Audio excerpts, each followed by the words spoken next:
UAE visiting വിസയിലും tourist വിസയിലും ഒക്കെ യാത്ര ചെയ്യുന്നവർ ശ്രദ്ധിക്കേണ്ട UAE travel advisory IndiGo airlines അതേപോലെ തന്നെ എയർ ഇന്ത്യ എക്സ്പ്രസ് ഒക്കെ പുറത്തുവിട്ടിട്ടുണ്ട്.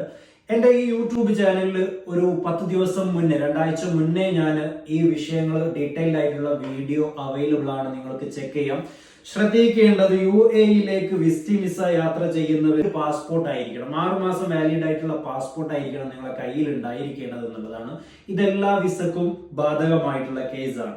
രണ്ടാമത്തത് റിട്ടേൺ ടിക്കറ്റ് മസ്റ്റ് ആയിരിക്കണം, ഡെമ്മി ടിക്കറ്റ് പറ്റില്ല. ചെക്കിങ്ങിൽ റിട്ടേൺ ടിക്കറ്റ് വാലിഡ് ആയിരിക്കണം എന്നുള്ളതാണ്. അതേപോലെ തന്നെ അക്കോമഡേഷൻ ഡീറ്റെയിൽ, നമ്മുടെ താമസ സ്ഥലം അല്ലെങ്കിൽ ഹോട്ടൽ ബുക്കിംഗ് മസ്റ്റ് ആയിട്ട് കയ്യിലുണ്ടായിരിക്കണം. അതേപോലെ ഫിനാൻഷ്യൽ പ്രൂഫ് അഥവാ 5000 ദിർഹം മുതൽ 3000 ദിർഹം മുതൽ 5000 ദിർഹം വരെ കയ്യിൽ ഉണ്ടായിരിക്കണം എന്നുള്ള രീതിയിലുള്ള